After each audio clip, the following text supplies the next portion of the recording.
1. Bonjour Jean-Félix Acquaviva. Bonjour. Merci Bonjour, d'être en bonjour. ligne. Merci d'être en ligne avec nous ce matin depuis la Haute-Corse, dont vous êtes l'un des députés. Jean-Félix Acquaviva, l'île de Beauté est encore sous le choc, hein, on imagine, hein, de cette tempête, ou en tout cas de ces orages meurtriers qui ont fait, de cet orage meurtrier qui a fait 5 victimes hier matin, prises sous des vents qui ont dépassé par endroits les 200 km/h. L'alerte est toujours en cours à l'heure où l'on se parle. Jean-Félix Acquaviva, quelle a été la situation cette nuit, de ce que vous avez pu recueillir comme information? Bien, la minute où je parle, cette nuit s'est plutôt bien passée, même si évidemment nous faisons acte de vigilance quant à ce début de matinée, en voyant ce ciel nuageux et de temps en temps des tonnerres au loin, puisque, comme vous le savez, ça s'est passé hier matin entre 8h et 9h30. Donc, mais à part cela, pour l'instant, les choses se sont bien passées avec des secours qui se sont activés, une solidarité sans précédent aussi qui s'est développée dans les communes, notamment de Balagne, et avec la collectivité de Corse, l'État et l'ensemble des personnes bénévoles qui ont permis de loger 4000 personnes. Vous craignez que ce soit ce début de matinée qui soit, comment dirais-je, le plus délicat, le plus dangereux, voire même? Alors, je ne suis pas là pour faire l'oiseau de mauvais augure. Simplement, comme nous avons l'expérience hier matin, nous allons attendre la fin de matinée pour savoir comment les choses vont se passer. Et bien entendu, je serai à Calvi lors de l'arrivée du ministre de l'Intérieur. On va en reparler. L'heure est aussi au constat des dégâts qui sont importants, notamment dans votre secteur, Jean-Félix Acquaviva.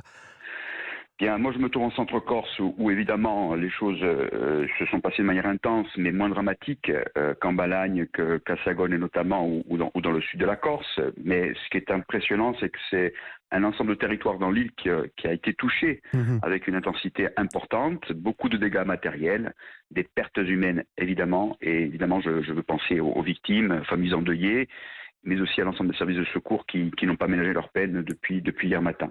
Est-ce que vous avez été surpris par l'ampleur du phénomène? Bien évidemment, un phénomène intense, violent, court, apocalyptique, d'une intensité que nous ne connaissions pas de vie d'insulaire, du moins de ceux de ma génération. Bien sûr que par le passé, on peut avoir quelques références d'anciens qui ont dit qu'il y avait des tempêtes importantes, y compris avec des morts, mais on sent bien que depuis quelques années, cette intensité de tempête et de vent augmente, puisque vous l'avez indiqué en préambule, 224 km/h dans l'intérieur des terres, en termes de force de vent. Oui. Ça, c'est inédit, puisque en Balagne, en Cap Corse ou dans le sud de la Corse, on pouvait avoir des pointes de vent dans le littoral, mais à ce niveau-là, dans l'intérieur des terres, c'est totalement inédit. Pensez-vous qu'il y a eu une défaillance dans les prévisions, ou bien cela n'est finalement le résultat qu'un phénomène imprévisible? Écoutez, moi je ne suis pas là pour faire de polémique à l'heure qu'il est. Je C'est pense une simple qu'aujourd'hui... question, c'est pas... Voilà. Ah non, mais je veux dire, je ne parle pas de votre question, je parle de l'ensemble des questions qui se sont posées. Évidemment que au lendemain de ce drame, il faudra se poser et évaluer la capacité à améliorer le système d'avertissement, d'alerte, d'anticipation de ce phénomène, parce que nous avons tous conscience, nous avons tous la conviction qu'en ces périodes de dérèglement climatique et de changement climatique, avec une mer Méditerranée qui atteint 30 degrés, aujourd'hui, nous sommes au cœur de la Méditerranée, ces phénomènes-là vont se multiplier. Ces tempêtes seront de plus en plus violentes, puisque si la température de la mer est beaucoup plus chaude qu'à l'accoutumée, il est évident que les choses seront beaucoup plus violentes en termes d'orage.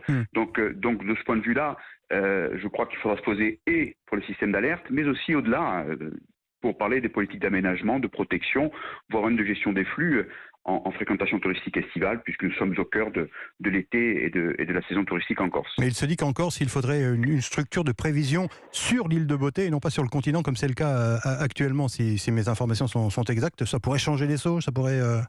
Ça peut évidemment être une des conclusions, une des conséquences de ce qui s'est passé. Nous sommes au cœur de la Méditerranée. La Méditerranée en elle-même est une mer fermée qui a un réchauffement climatique supérieur à d'autres zones, même si évidemment l'intensité du changement impacte d'autres territoires en Europe et dans le monde. Et ça, c'est une réalité objective, c'est une réalité structurelle. La tempête d'hier nous a fait penser à une tempête tropicale. Et ça, c'est inédit. Et on voit bien que nous sommes, lorsque l'on met en corrélation avec des événements, des grands incendies que nous avons vécu au sud de la France, ou à celui de l'Algérie qui se déroule en ce moment avec 38 morts, Oui. nous sommes au cœur de cette évolution et la Méditerranée est au cœur de cette évolution. Donc peut-être qu'effectivement, ça pourrait être une des conclusions de ce qui s'est passé hier en termes d'action des politiques publiques.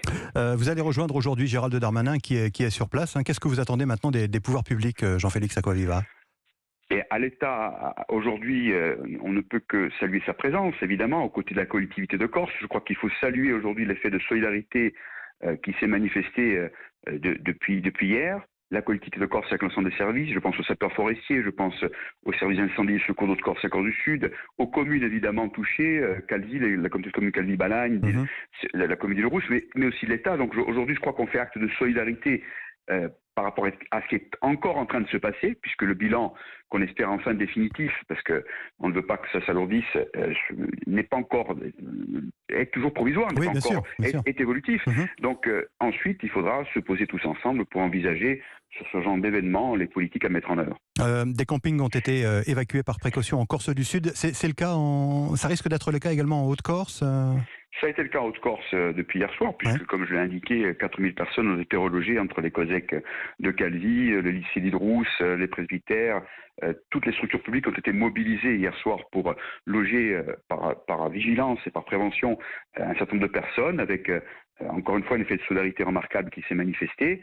Donc évidemment que ce mouvement-là de sauvetage a été impressionnant sur terre et en mer aussi, le sauvetage en mer avec plusieurs dizaines d'interventions, des gens sauvés.